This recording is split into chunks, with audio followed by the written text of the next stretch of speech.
we are going to take the gate series.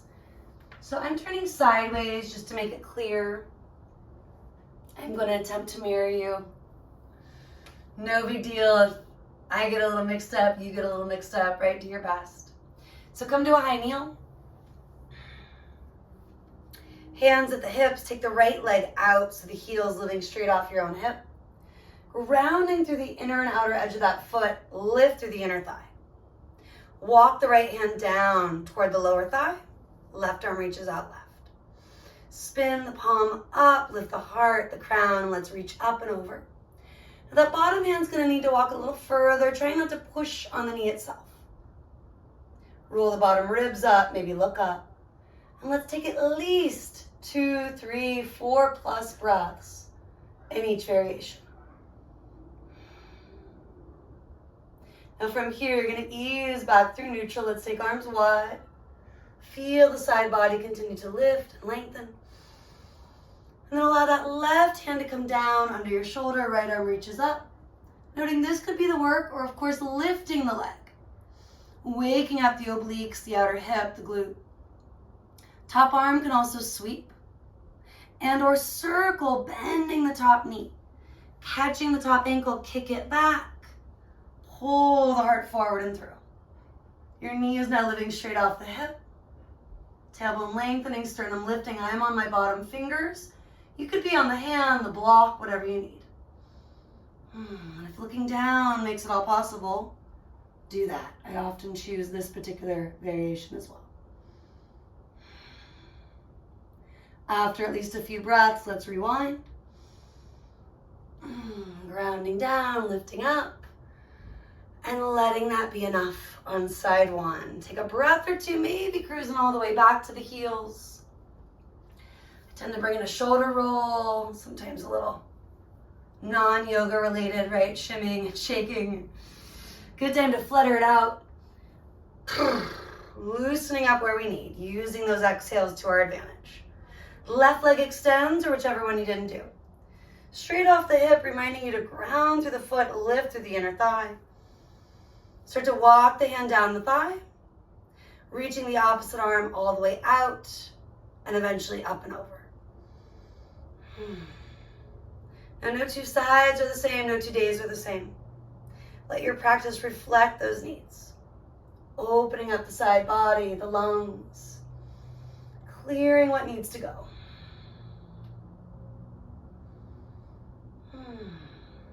Eventually moving through neutral. Right hand under shoulder, left arm to the sky. And this could be your work. Or keep going, challenging yourself, lift from the outer hip, the oblique. Top arm can sweep. It can also circle, bending the top knee, catch the ankle, kick the foot back. Pull the heart forward and through. Maybe take the bottom ribs up, the gaze up. Note the ribs could still move up and you could look forward and down. The bottom hand could be different from one side to the other. What complements this work right now? Last breaths in your gait, unless you need a little longer on one side or the other. And do take it. Mindfully rewinding. Breathing in, breathing out. Sitting back on your heels. Take a shoulder roll. Maybe a sigh. Walk the right hand back beyond your own foot.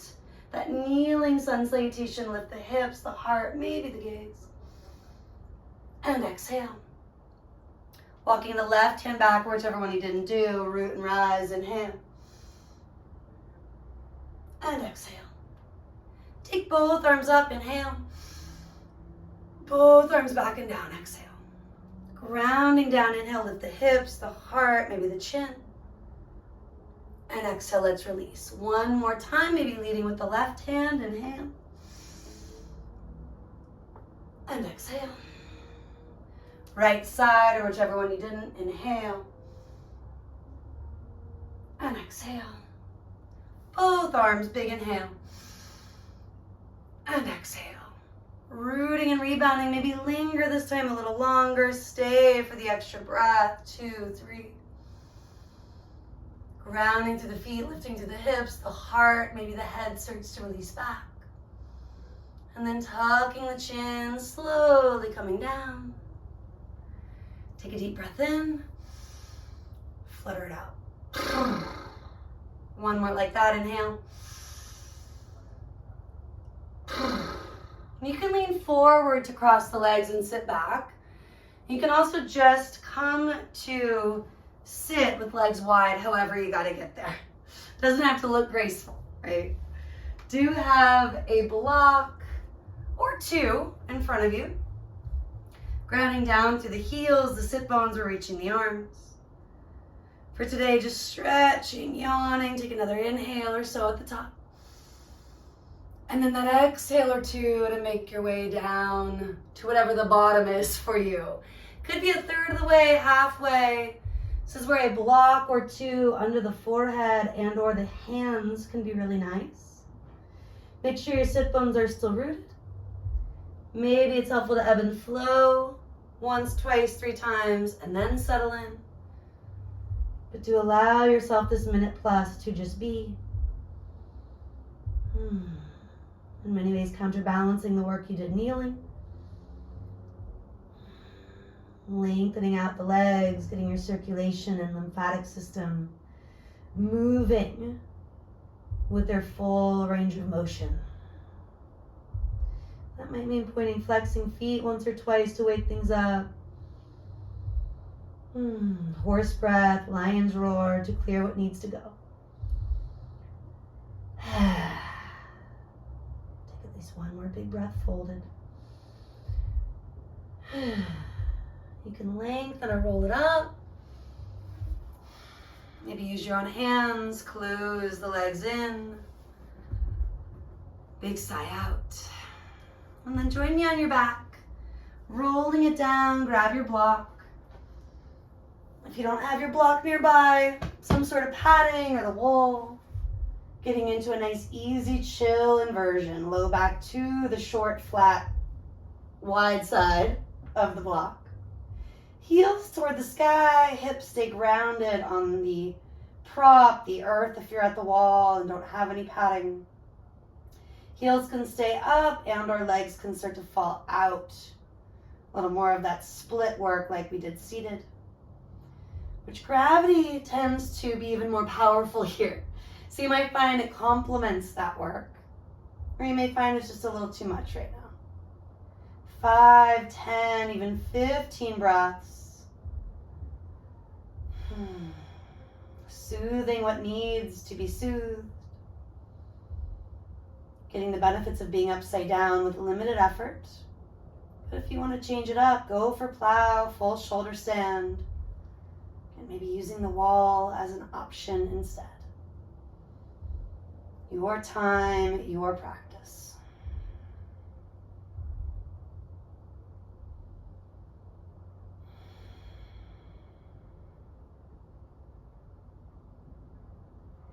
And maybe that means a gentle back bend, working with the block or coming back on down to the mat.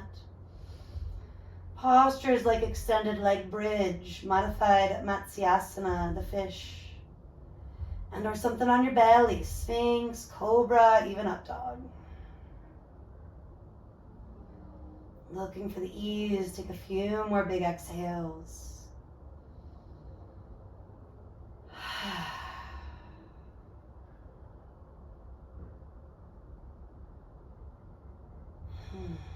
Cruising on down if you haven't from the block, from the back bend. Maybe a few easy windshield wipers each way from there.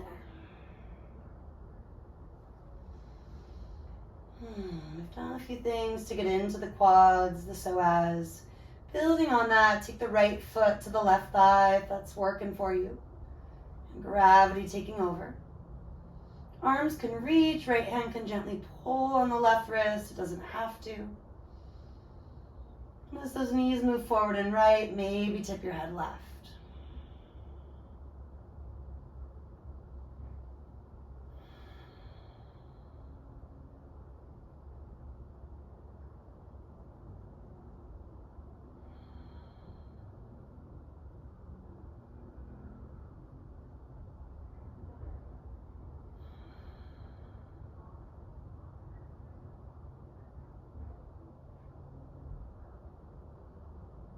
This is one where I could stay for several minutes, so if you need that, I get it.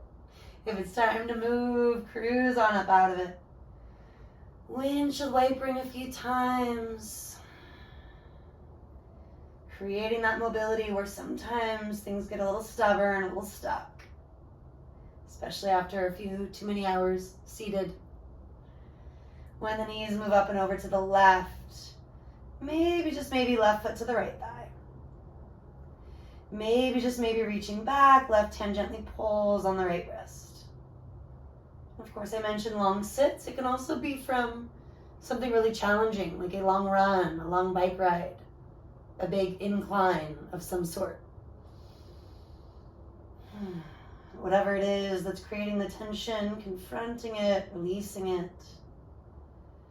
Letting that exhale stay a consistent vehicle to turn to, like the most immediate one we have. Dropping what is not needed.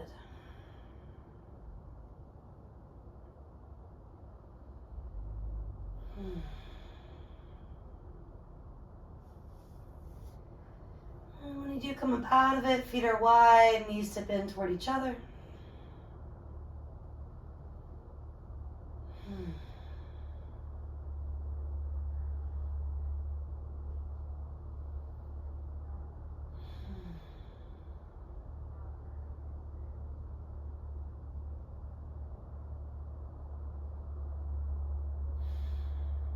Several breaths, sometimes several minutes before taking it to bound angle, butterfly. Perhaps slipping one hand to the belly, one to the heart. Feeling that connection to your own breath. To that rise and fall of the diaphragm, the lungs moving and shaping you. Take another minute or so just being here. Scanning your body. Is there anything else you're needing to complete your practice right now? Without overthinking it, honoring what's needed. Practicing Svadhyaya, self-study.